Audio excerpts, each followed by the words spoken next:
5 most mysterious and creepiest places in the world. Hello, it's me, Ira. Tonight I want to take you on a journey, a rather unsettling one. We're delving into the heart of fear, into the epicenters of the eerie. I've chosen 5 such locations, each with its own unique brand of horror. From islands adorned with forgotten toys to forests that swallow hope whole. These are the places that haunt our collective nightmares. Are you ready to confront them with me? Let the journey into the unsettling begin.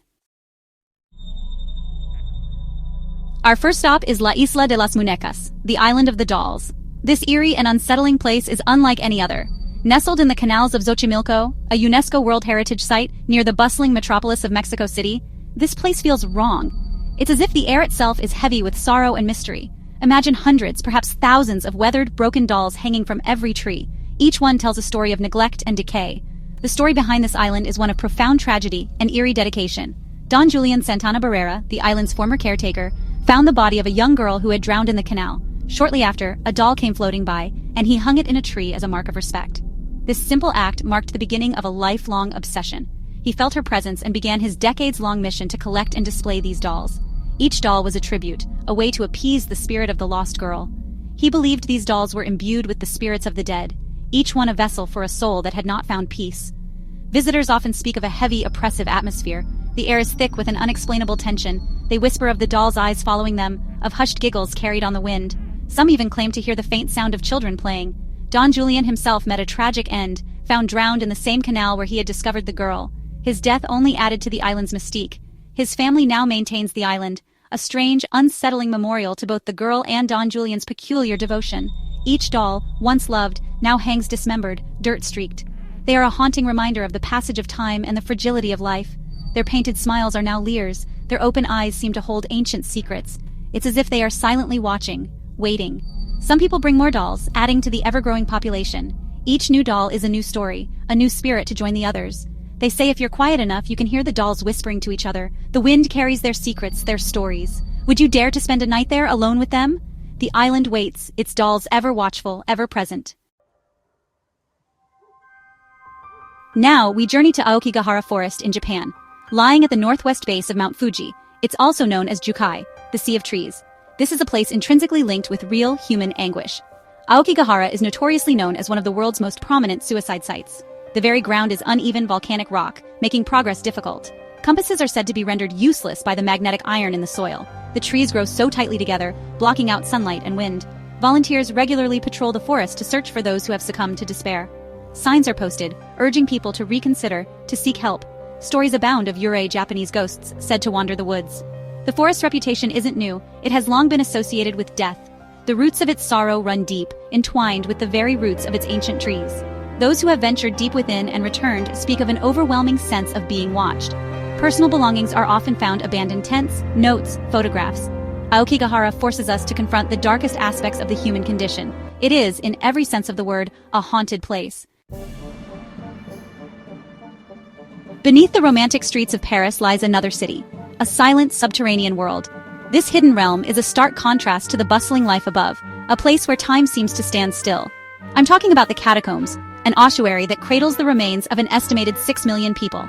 These bones, meticulously arranged, tell a story of a city grappling with its own mortality.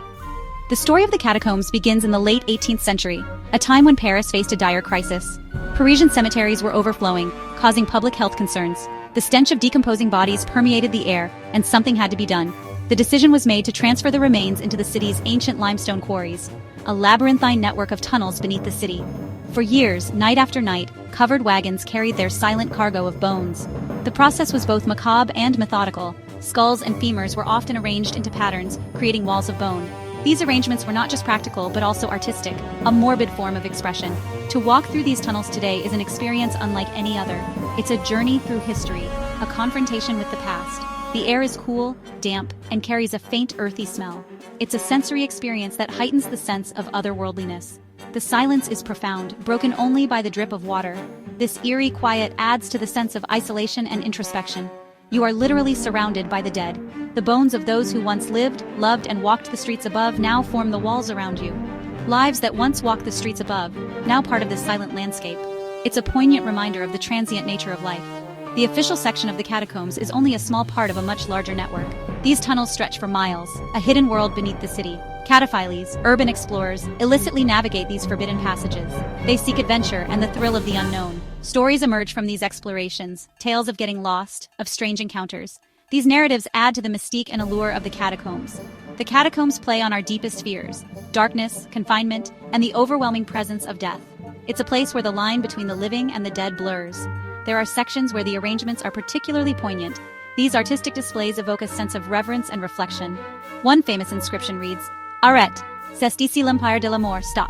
This is the empire of death." It's a stark warning to all who enter. The sheer scale is what truly boggles the mind. The catacombs are an immense, sprawling network that seems almost endless. The catacombs are a monument to anonymity on a colossal scale. Each skull, each bone represents a life once lived, now part of this vast, silent empire. Our next location takes us to Cameroon, to a place of deceptive beauty, Lake Nyos. This crater lake appears tranquil, almost idyllic, but beneath its calm surface lies a terrifying potential. On the evening of August 21, 1986, something catastrophic happened. Lake Nyos released a massive cloud of carbon dioxide. This gas, heavier than air, silently rolled down the valleys, displacing the oxygen. Over 1,700 people and thousands of livestock suffocated. Survivors described a sudden rumbling sound from the lake, a strange smell, and then people collapsing. Scientists quickly identified the cause: a limnic eruption. Lake Nyos had been slowly accumulating CO2 in its lower layers for decades. What triggered the release is still debated. The fear is that it could happen again. Scientists have since installed degassing pipes to try and safely release the CO2. The memory of 1986 looms large. The beauty of the lake is forever tainted by the tragedy it caused. Lake Nyos serves as a chilling reminder of the raw, unpredictable power of nature. The silence of the lake today is heavy with the memory of that fatal night. And finally, we venture into a mystery that has captivated us for generations: the Bermuda Triangle. This enigmatic region has been the subject of countless books, documentaries, and even movies, each trying to unravel the secrets hidden within its waters. Also known as the Devil's Triangle, this patch of the North Atlantic Ocean has become synonymous with unexplained disappearances. Stretching between Miami, Bermuda, and Puerto Rico, it covers roughly 500,000 square miles of ocean. Ships and aircraft have vanished within its boundaries, often without a trace. These disappearances have fueled speculation and fear, leading to a myriad of theories and legends. The legend truly took hold in the mid-20th century. It was during this time that the Bermuda Triangle began to gain notoriety, with numerous reports of mysterious vanishings making headlines. Perhaps the most famous is the disappearance of Flight 19 in December 1945. This incident involved 5 U.S. Navy Avenger torpedo bombers that vanished during a routine training mission. 5 U.S. Navy Avenger torpedo bombers vanished during a routine training mission. Despite extensive search efforts, no trace of the aircraft or their crew was ever found. Even more baffling, a Martin Mariner flying boat sent to search for them also disappeared. This added another layer of mystery to the already perplexing case. No wreckage, no bodies, just gone. The ocean seemed to swallow them whole, leaving behind only questions and theories. The last radio transmissions from Flight 19 spoke of disorientation, malfunctioning compasses. The pilots reported that their instruments were going haywire, adding to the eerie nature of their disappearance. Over the decades, the list of vanished vessels and aircraft has grown. Each new incident adds to the lore and mystery of the Bermuda Triangle, making it a focal point for those fascinated by the unknown. Stories often include reports of sudden violent storms, navigational equipment going haywire. These accounts paint a picture of a region where the natural elements seem to conspire against those who venture into its waters. Naturally, such a persistent enigma has spawned a multitude of theories. From scientific explanations to more fantastical ideas, everyone has a theory about what might be happening in the Bermuda Triangle. Some propose unusual meteorological phenomena like rogue waves or microbursts. These natural occurrences could potentially explain the sudden and violent disappearances. Others point to the strong currents of the Gulf Stream, which could quickly disperse wreckage. The powerful currents in this region could easily carry debris far from the original site of the disappearance. But then, there are the more imaginative theories. These range from the plausible to the downright fantastical, each adding a layer of intrigue to the mystery. Could it be magnetic anomalies that disrupt navigation and electronics? Some believe that unusual magnetic fields in the area could be causing navigational instruments to malfunction, or perhaps alien abduction, portals to other dimensions, or the influence of the mythical lost city of Atlantis. These theories, while less scientifically grounded, capture the imagination and add to the mystique of the Bermuda Triangle. The Bermuda Triangle has become a canvas upon which we project our deepest fears of the unknown. It serves as a reminder of how much we have yet to understand about our world and the forces that govern it.